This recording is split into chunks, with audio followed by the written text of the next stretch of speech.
मैं फिर से आप लोगों के सामने हाजिर हूँ एक नए टॉपिक के साथ जिसका नाम है एडवांटेजेस ऑफ अकाउंटिंग। देखो यहाँ पे advantages, uses and objectives same ही है, कुछ भी बोलो चीजें उसका जो रिजल्ट है उसका जो आंसर वो सेम निकलने वाला है, राइट। तो यहाँ पे हम ऑब्जेक्टिव्स ऑफ अकाउंटिंग को डिस्कस करने वाले हैं, बहुत ही इंपॉर्टेंट टॉपिक है फ्रेंड। लास्ट क्लास में मैंने आप लोगों को need for accounting and characteristics of accounting को बताया था, उसे डिस्कस किया था, है ना। तो आज के टॉपिक में हम क्या डिस्कस करने वाले हैं, ऑब्जेक्टिव्स ऑफ अकाउंटिंग। अकाउंटिंग की विशेषताएं क्या है, फायदे क्या है, इसके यूजेस क्या होते हैं, है ना, इस चीज को आज हम डिस्कस करेंगे। तो let's start our class without wasting any time, है ना। देखो फर्स्ट ऑफ ऑल जो हमारा टोटल हमारे पास 3 पॉइंट्स है, हर एक पॉइंट को हम लोग बहुत अच्छे से डिस्कस करेंगे, हर एक पॉइंट को अच्छे से समझेंगे, है ना, ताकि कोई भी पॉइंट हमारा मिस ना हो जाए, राइट। देखो फर्स्ट पॉइंट जो हमारा है वो to keep systematic record of business transactions. Accounting का फर्स्ट एडवांटेज यही होता है कि हर एक एक्टिविटी को, हर एक ट्रांजेक्शंस को सिस्टमैटिकली रिकॉर्डिंग करनी है। क्योंकि अभी के टाइम में बिजनेस ट्रांजेक्शंस इतने अधिक होते हैं कि हर एक ट्रांजेक्शंस को हम याद नहीं रख पाते हैं, राइट। तो जब हमारी मेमोरी में बहुत टाइम तक नहीं रहती है, हम बहुत जल्दी उसको भूल जाते हैं, तो वैसे कंडीशन में हमारे पास सिर्फ और सिर्फ एक ऑप्शन होता है। कौन सा ऑप्शन, कि आप बुक्स ऑफ अकाउंट को मेंटेन करो, है ना। तो वैसे कंडीशन में हमारा पहला टारगेट क्या होता है, बुक्स ऑफ अकाउंट की फर्स्ट फंक्शन क्या होती है, पहला कार्य क्या होता है कि उसके सिस्टमैटिकली रिकॉर्डिंग करनी है। दैट मीन्स इस तरीके से है कि बिजनेस में जो भी ट्रांजेक्शन हो रही है उसे 1 बाय 1 उसकी रिकॉर्डिंग आपको करनी है, होती है, राइट। यहाँ तक चीज समझ में आ गई।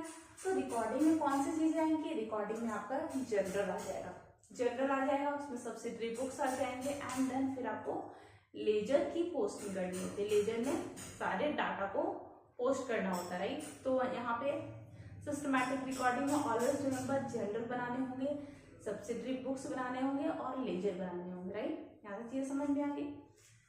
दूसरा पॉइंट क्या है हमारा, to calculate profit and loss. देखो अकाउंटिंग का दूसरा एडवांटेज, सेकेंड यूज क्या है कि प्रॉफिट एंड लॉस को फाइंड आउट करने में ये हेल्पफुल होता है। तो देखो भाई, किसी भी बिजनेस को स्टैब्लिश किया जाता है तो ऐसा नहीं कि बिजनेस को आपने स्टैब्लिश कर दिया और उसके लिए अपने आंखें बंद कर ली, ऐसा तो नहीं करते हो ना। आप देखना चाहते हो कि भाई आपके बिजनेस में प्रॉफिट हुआ है या लॉस हुआ है, आपने जो टारगेट लिया है वो सही तरीके से फुलफिल हो रहा है या नहीं हो रहा है। तो वैसे कंडीशन में बुक्स ऑफ अकाउंट हेल्पफुल होता है। इसमें इसका यूज होता है, किस तरीके से यूज होता है कि आप क्या करते हो, बुक्स ऑफ अकाउंट मेंटेन करते हो तो, या तो कह लो अकाउंटिंग के थ्रू आप क्या करते हो कि trading account and profit and loss account बनाते हो, प्रॉफिट एंड लॉस अकाउंट बनाते हो, राइट। या तो ये समझ में आ गई। तो भाई trading account and profit and loss बनाने से हमें क्या फायदा होगा, देखो ट्रेडिंग अकाउंट अगर आप बनाओगे तो आप बिजनेस के पूरे साल का, दैट मीन्स जो अकाउंटिंग पीरियड होंगे 1 अप्रैल टू 31 मार्च, जो एक साल का जो पूरा पीरियड होगा, इस पीरियड के दौरान जो भी आप बिजनेस का ग्रॉस प्रॉफिट होगा या तो ग्रॉस लॉस होगा उसे आप फाइंड आउट कर सकते हो। नेक्स्ट क्या लिखा मैंने, profit and loss account, profit and loss account के थ्रू पूरे साल का नेट रिजल्ट फाइंड आउट कर सकते हो। Net result that means net profit या फिर नेट लॉस। देखो ट्रेडिंग अकाउंट के थ्रू बिजनेस के total sale and total purchasing को पता लगाया जाता है, और net profit and loss account के थ्रू क्या फाइंड आउट किया जाता है कि बिजनेस का टोटल एक्सपेंडिचर कितना हुआ है पूरे साल में। दूसरी तरफ क्या देखा जाता है कि बिजनेस का टोटल इनकम क्या हुआ पूरे साल में। तो पूरे साल में जो टोटल इनकम हुई है उसकी वैल्यू कितनी है, और पूरे साल में जो टोटल एक्सपेंडिचर्स हुए हैं उसकी वैल्यू कितनी है। फिर ये देखा जाता है, फिर कंपैरिजन की जाती है, बैलेंसिंग की जाती है। अगर आपका इनकम अधिक है और लॉस एक्सपेंडिचर्स कम है, दैट मीन्स बिजनेस का नेट प्रॉफिट हुआ। अनफॉर्चुनेटली अगर हमारा इनकम ही कम हो गया और एक्सपेंडिचर अधिक हो गया तो क्या हो जाएगा, हमें नेट लॉस हो जाएगा, राइट। यहाँ तक ये समझ में आ गई। तो वैसे कंडीशन में अकाउंटिंग यूजफुल होता है। अकाउंटिंग का ये क्या है, उपयोगिता है कि फाइंड आउट करना, इसके एडवांटेजेस हैं ये फाइंड आउट करना है कि बिजनेस का प्रॉफिट या लॉस कितना है। राइट, यहाँ तक ये समझ में आ गई। नेक्स्ट है आपका, देखो नेक्स्ट है आपका ascertain the financial position of business. देखो आपने profit and loss find out कर लिया, इसका ये मतलब नहीं हुआ कि आपकी क्यूरियोसिटी खत्म हो गई, बिल्कुल नहीं। किसी भी बिजनेसमैन की क्यूरियोसिटी और भी इंक्रीज होने लगेगी कि भाई फाइंड आउट तो कर लिया हमने, क्या net result, net result that means net profit या नेट लॉस, ये फाइंड आउट कर लिया, बट अब हमें ये देखना है कि बिजनेस का फाइनेंशियल पोजीशन क्या है। पोजीशन क्या है दैट मीन्स स्टेटस क्या है। आप लोग कभी सुना होगा ना आप लोगों ने कि भाई उसकी स्टेटस अच्छी है, व्हाट्सएप के स्टेटस की बात नहीं कर रही हूँ मैं, यहाँ पे बिजनेस के फाइनेंशियल स्टेटस की बात की जा रही है। राइट, तो बिजनेस का फाइनेंशियल स्टेटस को फाइंड आउट किया जाता है, फाइनेंशियल पोजीशन को फाइंड आउट किया जाता है। किसके थ्रू फाइंड आउट किया जाएगा, देखो ये फाइंड आउट किया जाएगा आपका, इसे मैं थोड़ा सा रिमूव करती हूँ, सॉरी फ्रेंड थोड़ा सा स्पेस का शॉर्टेज है, प्लीज मैनेज करना है ना। देखो यहाँ पे बैलेंस शीट बनाए जाएंगे, बैलेंस शीट प्रिपेयर किए जाएंगे। राइट, और बैलेंस शीट के थ्रू कौन कौन सी चीजें फाइंड आउट होगी। बैलेंस शीट जब बिजनेस का प्रिपेयर किया जाता है, मेंटेन किया जाता है, तो बिजनेस के बहुत सारे इंफॉर्मेशन ऑटोमेटिकली निकलकर सामने आने लगते हैं, डिस्क्लोज होने लगते हैं। दैट्स व्हाई बैलेंस शीट को पता है क्या बोला जाता है, it is a mirror of business. Balance sheet को बिजनेस का मिरर बोला जाता है, मिरर ऑफ बिजनेस। आप मिरर देखते हो, मिरर में क्या देखते हो कि भाई आप कैसे दिख रहे हो। राइट, तो यहाँ पे जैसे बैलेंस शीट को देखा जाएगा, किसी भी बिजनेस के बैलेंस शीट को जैसे ही खोला जाएगा, वो ऑटोमेटिकली बिजनेस की पूरी पोजीशन, उसका जो स्टेटस है वो ऑटोमेटिकली निकलकर सामने आने लग जाएगी। भाई कैसे सामने आएगी, देखो बैलेंस शीट के थ्रू ये हमें पता चलता है बिजनेस को किसे कितने रुपए देने हैं, दैट मीन्स बिजनेस से क्रेडिटर कितने हैं, बिजनेस को किससे कितने रुपए लेने हैं, दैट मीन्स बिजनेस के डेटर्स कितने हैं, बिजनेस के फिक्स एसेट्स की वैल्यू कितनी है, बिजनेस का कैश बैलेंस क्या है, बैंक बैलेंस क्या है, राइट, लायबिलिटीज कितनी है, कैपिटल कितने हैं। ऐसे बहुत सारी इंफॉर्मेशन हैं जो कि मैं वन बाय वन अभी थोड़ी बता सकती है ना, क्योंकि अभी हम बैलेंस शीट नहीं पढ़ रहे हैं, अभी बस हमसे थोड़ा सा क्या कर रहे हैं, ब्रीफ कर रहे हैं, थ्योरेटिकली समझ रहे हैं कि बैलेंस शीट के थ्रू क्या फाइंड आउट होता है। तो बैलेंस शीट के थ्रू बिजनेस का फाइनेंशियल पोजीशन फाइंड आउट होता है, बिजनेस का पूरा स्टेटस आप फाइंड आउट कर सकते हो। राइट, तो यहाँ पे हमारा जो थर्ड नंबर का जो पॉइंट था वो क्या था कि अकाउंटिंग के थ्रू आप बिजनेस का फाइनेंशियल स्टेटस को फाइंड आउट कर सकते हो। यहाँ तक ये समझ में आ गई। देखो नेक्स्ट क्या हमारा, नेक्स्ट है इनेबल कंपैरेटिव स्टडी। देखो अब यहाँ तक कंपैरिजन वाली बात आ गई, तुलना करने की जरूरत होती है, तुलना करने की जब बात होती है तो यहाँ पे बहुत सारे क्या कह सकते हो यहाँ पे बहुत सारे ऐसे इंफॉर्मेशन हमें चाहिए होते हैं जो कंपैरिजन में हेल्पफुल होता है। समझ रहे हो, सपोज करो बिजनेस का, सपोज करो एग्जांपल के थ्रू आपको समझाती हूँ ताकि कोई कंफ्यूजन ना हो आप लोगों को। देखो ये है आपका cost, sales and expenditures and income. Right, तो देखो ये चार चीजें यहाँ पे मैंने लिखा हुआ, और जनरली इन चार चीजों की कंपैरिजन होती है। जनरली ऐसा नहीं कि आप दूसरे डाटा की वैल्यू को कंपेयर नहीं कर सकते, ऐसा बिल्कुल नहीं है, बट ये चार बहुत ही इंपॉर्टेंट है। राइट, तो यहाँ पे कॉस्ट ऑफ प्रोडक्शन उसकी कंपैरिजन की जाती है। इस साल के कॉस्ट ऑफ प्रोडक्शन की कंपैरिजन किससे की जाती है, लास्ट ईयर के कॉस्ट ऑफ प्रोडक्शन से। इस साल के जो आपका अकाउंटिंग पीरियड जो है, इस साल का जो अकाउंटिंग पीरियड में हमारी जो टोटल सेलिंग हुई है उसकी कंपैरिजन किससे की जाएगी, लास्ट ईयर के टोटल सेलिंग से। राइट, तो वैसे कंडीशन में भी अकाउंट्स हेल्पफुल होता है। क्यों, सपोज करो आपने इस साल बुक्स ऑफ अकाउंट मेंटेन किया और लास्ट ईयर आपने मेंटेन किया ही नहीं, तो वैसे कंडीशन में क्या आप फाइंड आउट कर सकते हो कि इस साल आपकी टोटल सेलिंग की वैल्यू तो आपको पता है, बट लास्ट ईयर की वैल्यू तो आपको पता ही नहीं, तो आप कैसे श्योर होगे, कैसे आप कैसे फाइंड आउट करोगे कि भाई पिछले साल के कंपैरिजन में इस साल हमारा सेल अधिक हुआ या कम हुआ? क्योंकि हर डाटा को तो आप याद नहीं रख सकते, राइट?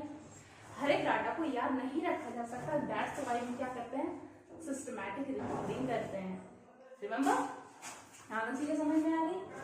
तो ये हेल्पफुल होता है, बेनिफिशियल होता है, किस वजह से? अकाउंटिंग की वजह से। दैट्स व्हाई कि इसका ऑब्जेक्टिव है।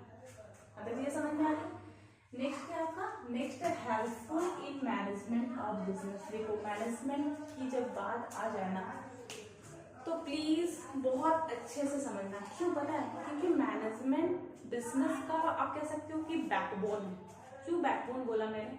क्योंकि पूरा जो बिजनेस है, जो पूरा एम्पायर खड़ा है बिजनेस, कोई इंस्टीट्यूट है, उसकी रिस्पॉन्सिबिलिटी, उसे सही तरीके से ऑपरेट करना है, किस तरीके से रन करवाना है, इसकी पूरी रिस्पॉन्सिबिलिटी किसके पास होती है पता है?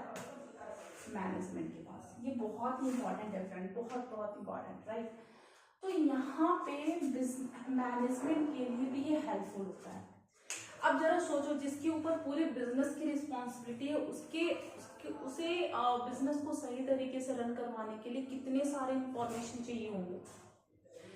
जस्ट लाइक एग्जांपल के थ्रू समझो कि कोई टीचर है, राइट, और स्टूडेंट है। तो टीचर को जब तक स्टूडेंट के बारे में कुछ इंफॉर्मेशन नहीं हो, वो उन्हें पता होगा, कुछ चीजें उन्हें पता नहीं होगी टीचर्स को अपने स्टूडेंट के बारे में, तो उनका जो पढ़ाने का जो तरीका है या फिर जो पढ़ा रहे हैं वो सही डायरेक्शन में नहीं जा पाएगा।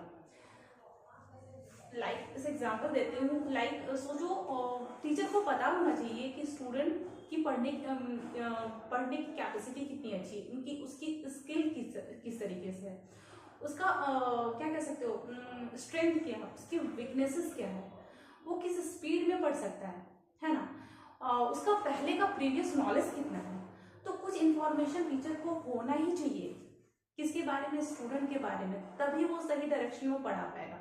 तो यहाँ पे बिल्कुल वो सेम थिंग यहाँ पे अप्लाई होने वाली है कि मैनेजमेंट अगर बिजनेस को रन कर रही है, बिजनेस को ऑपरेट कर रही है इफेक्टिवली, सही तरीके से, तो वैसे कंडीशन में मैनेजमेंट को बहुत सारे इंफॉर्मेशन चाहिए होते ताकि वो सही डायरेक्शन में और सही तरीके से बिजनेस को रन करवा पाए, राइट? तो ये इंफॉर्मेशन कौन ला कर देगा? मैं या आप ला कर तो देंगे नहीं।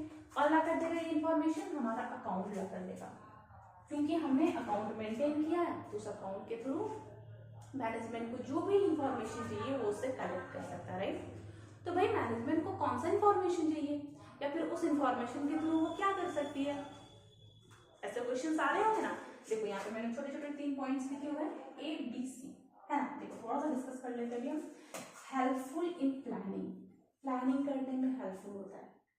तो भाई किस तरह की प्लानिंग करनी होती है ये तो बताओ। देखो यहाँ पे helpful in planning, that means क्या हो गया कि उन्हें मैनेजमेंट को प्लानिंग करनी होती है। क्या प्लानिंग करनी होती है कि बिजनेस में जो सेल्स हो रहे हैं, जो सेलिंग हो रही है, उसकी स्पीड कितनी है, हमारा कॉस्ट ऑफ प्रोडक्शन किस डायरेक्शन में इंक्रीज हो रहा है या डिक्रीज हो रहा है, राइट? तो इस तरह की प्लानिंग करनी होती है। लाइक पहले वो कंपैरिजन करता है लास्ट ईयर के सेल्स को दिस ईयर के सेल्स से, लास्ट ईयर के टोटल एक्सपेंडिचर को दिस ईयर के टोटल एक्सपेंडिचर से, एंड देन कोई डिसीजन पे पहुंच सकता है, राइट? सेकंड क्या आपका हेल्पफुल इन डिसीजन मेकिंग। यहाँ पे डिसीजंस मेकिंग की बात हो रही, दैट मीन्स मैनेजमेंट को बहुत सारे डिसीजंस लेने होते हैं। किस टाइप के डिसीजंस लेने होते हैं कि भाई हमारा जो है सेल्स की वैल्यू क्या रहेगी, सेल्स की वैल्यू क्या रहेगी, राइट? अगर हमने कोई प्रोडक्शन किया है, गुड्स का प्रोडक्शन किया है, तो उसकी सेल्स की वैल्यू हम क्या डिसाइड करें, या तो हम अपने कस्टमर को कितने % का डिस्काउंट प्रोवाइड करें। तो इस तरह के डिसीजंस लेने होते हैं। ये सारा डिसीजंस कौन लेता है? मैनेजमेंट लेती है। तो मैनेजमेंट इस तरह का डिसीजन तभी ले सकती है जब वो सारे इंफॉर्मेशन के थ्रू सारे इंफॉर्मेशन को एनालिसिस करे एंड देन किसी डिसीजन पे पहुंच सके, राइट? नेक्स्ट क्या है आपका हेल्पफुल इन कंट्रोलिंग। देखो कंट्रोलिंग की जब बात हो रही है ना, तो यहाँ पे controlling that means cost of production को मिनिमाइज करना, जितना कम हो सके हमारा प्रोडक्शन का कॉस्ट होना चाहिए। सपोज करो कॉस्ट ऑफ प्रोडक्शन 100 रुपए का है, तो हमारा टारगेट ऐसा होना चाहिए कि हम अननेसेसरी के या जितने भी हमारे अननेसेसरी के एक्सपेंडिचर्स हैं उसको कम करें और अपने कॉस्ट ऑफ प्रोडक्शन को जितना हो सके 95, 90, 85 जितना हो सके उसे मिनिमाइज करें। तो क्यों किया जाएगा भाई, क्या फायदा होगा इसका? अगर हमने कॉस्ट ऑफ प्रोडक्शन को मिनिमाइज कर दिया, कॉस्ट को मिनिमाइज कर दिया, तो हमें क्या बेनिफिट होगा? देखो बहुत सारे बेनिफिट्स हैं। अगर आपने कॉस्ट को कम कर दिया तो आप सेलिंग प्राइस को की वैल्यू कम डिटरमाइन करोगे, कम एस्टिमेट करोगे। इससे क्या होगी? आपकी सेलिंग बढ़ेगी, आपका रेपुटेशन अच्छा होगा। अगर किसी दूसरे बिजनेस का जो सेलिंग प्राइस है वो अधिक है, तो क्या कस्टमर्स उनकी तरफ अट्रैक्ट होंगे? बिल्कुल नहीं, वो तो यहाँ पे अट्रैक्ट होगी क्योंकि हमने उसकी वैल्यू कम कर दी। कितनी कर दी? 95 रुपीज कर दी। प्रैक्टिकल लाइफ में आप लोगों ने भी जब कोई गुड्स को परचेज करते हो, किसी भी सामान को खरीदते हो, तो देखते तो है ना वो ना कि भाई उस वाले शॉप में तो इतने में आ रहा है, तो इस वाले शॉप से मैं क्यों परचेज करूं, राइट? वहां पे तो 95 रुपीज में मिल रही है। तो वैसे कंडीशन में सेल्स को इंक्रीज करने के लिए क्या करना होता है? हमें कॉस्ट को कंट्रोल करना होता है। तो ये सारा काम कौन करता है? ये सारा काम करता है मैनेजमेंट करती है। और मैनेजमेंट को ये सारी चीजों को निपटाने के लिए बहुत सारे इंफॉर्मेशन चाहिए होते हैं, बहुत सारे, है ना। यहाँ पे दो चार चीज के बारे में मैंने डिस्कस किया, बस 3 पॉइंट्स मैंने लिखे, बट बहुत सारे इंफॉर्मेशन चाहिए होते हैं। और वो सारा इंफॉर्मेशन कौन देगा, ला कर देगा? वो अकाउंट्स ला कर देगा। यहाँ तक ये समझ में आ गई? देखो नेक्स्ट क्या हमारा नेक्स्ट पॉइंट डिस्कस करते हैं, helpful in assessment of tax liabilities. देखो भाई, जब बिजनेस लार्ज स्केल पे हो रहा है ना, तो बिजनेस को टैक्स भी पेमेंट करने होंगे। तो टैक्स की वैल्यू कौन ला कर देगा? तो टैक्स की वैल्यू अकाउंट के थ्रू आप डिटरमाइन कर सकते हो, लाइक इनकम टैक्स हो गए, सेल टैक्स हो गए। तो अगर आपने सिस्टमैटिक वे में बुक्स ऑफ अकाउंट मेंटेन किया है और उसकी ऑडिटिंग करवाई है, राइट, तो वैसे कंडीशन में आप इसके थ्रू, बुक्स ऑफ अकाउंट के थ्रू, अकाउंटिंग के थ्रू टैक्स को डिटरमाइन कर सकते हो, टैक्स को फाइंड आउट कर सकते हो। तो इसके लिए भी ये हेल्पफुल होता है। नेक्स्ट क्या है? Evidence in legal matter. Legal matter के लिए भी ये एज एविडेंस से रिप्रेजेंट किया जाता है। देखो यहाँ पे अगर सपोज करो मैंने कोई बिजनेस स्टैब्लिश किया, मैंने एक टॉय का बिजनेस स्टैब्लिश किया, राइट, और मैंने आपको बोला कि भाई पता है आपको मेरी जो टोटल सेलिंग है वो 5 लाख रुपए की है। कितने की है? 5 लाख रुपए की, 5 लाख रुपीज की टोटल सेलिंग हुई इस साल। क्या आप मान लोगे? चलो एक बार के लिए मैं मान लूं कि आप मान लोगे क्योंकि आप मेरे फ्रेंड हो, पर क्या मैं किसी थर्ड पर्सन को बोलूं तो वो ट्रस्ट करेगा इस बात पे? बिल्कुल नहीं करेगा। वो कब ट्रस्ट करेगा? जब मैं अपना बैलेंस शीट दिखाऊंगी, जब मैं अपना trading account and profit and loss account दिखाऊंगी, तो उस डाटा के थ्रू उस पर ट्रस्ट करेगा। इनफैक्ट उसे करना ही होगा, क्योंकि हमने क्या किया था पता है? हमने ये किया था, ये क्या है? What is this? सिस्टमैटिक हमने रिकॉर्डिंग की थी, एंड देन हमने प्रॉफिट एंड लॉस अकाउंट बनाया, फिर हमने बैलेंस शीट बनाया। जब हमने सारे जो भी अकाउंट्स, जो भी नीड थी हमारी, जो भी बुक्स ऑफ अकाउंट में जो भी चाहिए होते, वो हर एक इंफॉर्मेशन को हमने सिस्टमैटिक रिकॉर्ड किया, हर एक अकाउंट को ओपन किया जो हमें चाहिए थे। तो उस अकाउंट के थ्रू बैलेंस शीट में जो भी वैल्यूज दी हुई होगी या फिर प्रॉफिट एंड लॉस अकाउंट में जो भी डाटा दी हुई होगी उस पर ट्रस्ट करना ही होगा। एंड वन मोर थिंग, ये इतना रिलायबल होता है कि इसे एज एविडेंस आप कोर्ट में भी रिप्रेजेंट कर सकते हो और इसे जज भी नेग्लेक्ट नहीं कर सकते। क्लियर हो गया? देखो नेक्स्ट क्या आपका? Helpful in raising loan. देखो लोन के टाइम में भी ये हेल्पफुल होता है, क्योंकि यहाँ पे एक चीज समझना इंपॉर्टेंट है, क्योंकि बिजनेस को रन करवाने के लिए बहुत सारे पैसों की जरूरत होती है, और ये बहुत सारा पैसा पता है कौन देता है? ये देता है या तो बैंक देती है या तो फाइनेंशियल इंस्टीट्यूट, ये दो ऑर्गेनाइजेशन है जिससे हमें लोन मिल जाता है, बिजनेस को लोन मिल जाता है, राइट। तो बिजनेस को लोन कौन दे रही है, बैंक दे रही है या तो फाइनेंशियल इंस्टीट्यूट दे रही है। तो भाई कोई भी बिजनेस अगर बैंक के पास जाकर बोले कि मुझे 50 लाख रुपए की जरूरत है, तो बैंक क्या दे देगी, बिल्कुल नहीं। वो पहले ये चेक करेगी कि भाई आपके अंदर ये कैपेबिलिटी है कि नहीं कि आप मेरे पैसे लौटा दो, आपके अंदर ये कैपेबिलिटी है कि आप इंटरेस्ट पेमेंट कर सको। तो वैसे कंडीशन में ये क्या करेगी, इसके अकाउंट को चेक करेगी, बिजनेस के अकाउंट को चेक करेगी। तो इसका यूज कहाँ पे, कहाँ से कहाँ चीजें पहुंच रही है, आप देखो जरा इसका यूज कहाँ पे हो रहा है, रेजिंग लोन को लेने में भी ये हेल्पफुल हो रहा है।